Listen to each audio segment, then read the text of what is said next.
आज एकजना शिक्षकलाई हाम्रो स्टुडियोमा बोलाछौँ। उनको माग के रहेछ बुझौँ एकछिन।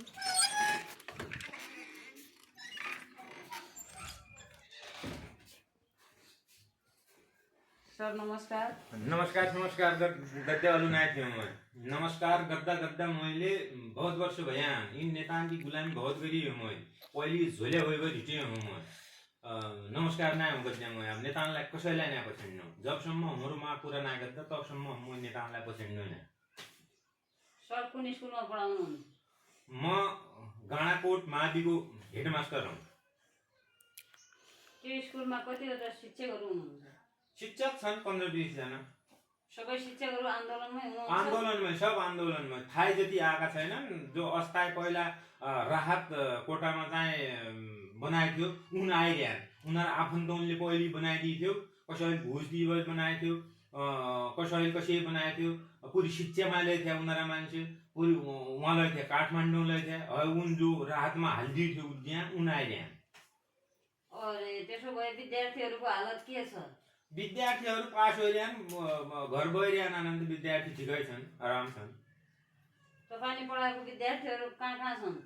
मैले पढाएका विद्यार्थीहरू पार विदेश छन्। कोही गैँड साबला बेल्जा चलाउन आएन, कोही मतलब भेडा चलाउन आएन।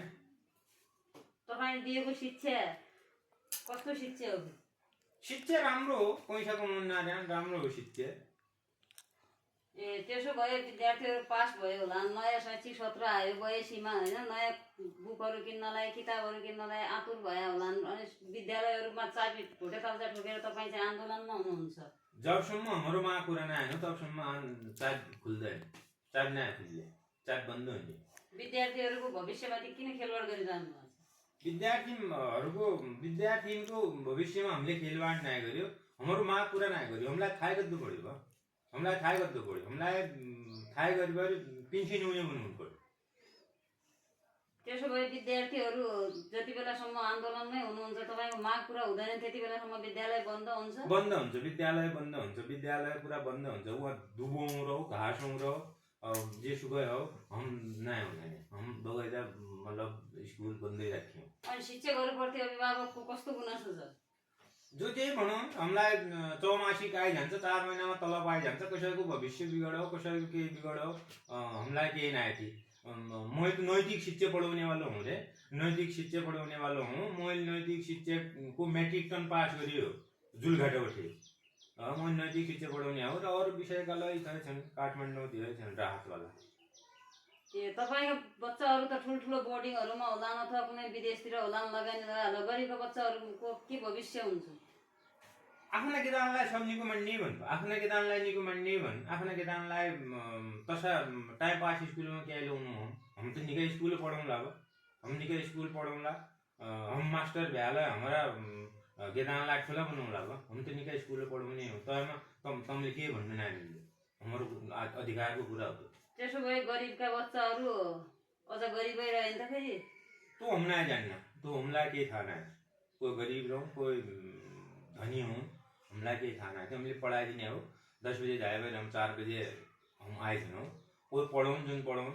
म सबलाई नैतिक पढाउने वाला हुँ। मलाई थाहा नहीं तो। नैतिक शिक्षामा के सिकाउनु? नैतिक शिक्षामा सिकाउनु हो। नैतिक शिक्षामा बहुत चीज सिकाउनु हो। अहिले किताब नैतिक आन्दोलनमा आया बेला नैतिक शिक्षामा सिकाउने भन्ने क्वेसन जन गरा त। त्यसो भए माग पुरा नहुन्जेलसम्म तपाईँ चाहिँ आन्दोलनमै हुनुहुन्छ? हो, हम आन्दोलनमा हम यहीँ सिन्यौँ। यहीँ हाम्रो रोडै हो घर। हम यहीँ हो सिने। आन्दोलनमा भनिरहेको छ खुब डान्स गाना गाएर आफ्नो के अरे अधिकार जमाउन खोजिरहेको छ। कसरी हो त्यो आन्दोलन हो? तो आन्दोलन हो। टाइम पास चाहिन्छ मान्छेलाई।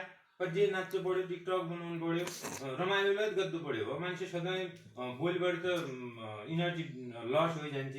बोल्नु पर्यो, हाँस्नु पर्यो, खेल्नु पर्यो। विभिन्न देश विभिन्न ठाउँबाट आएर राहतका पहिलेवाला उनीसित बोल्नुलाई पर्यो, हाँस खेल्नुलाई पर्यो। तपाईँ टिकटकमा भाइरल हुनुको लागि हो कि आफ्नो माग पुरा गर्नुको लागि हो?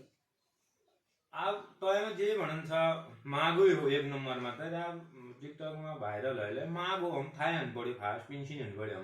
हम थाहै हुनु पर्यो। हामीलाई परदेश पढ्दा नै गराउनु पर्यो। हामीले चाहिँ इस्लाममा सेवा गरिरहेको थियौँ। हामीलाई चाहिँ थाहै बनाउनु पर्यो सरकारले। तति ल इन्टरभ्यूको लागि धन्यवाद। तपाईँको माग पुरा होस्। हस्, नमस्कार। नमस्कार त नै हाम्रो गद्यवालो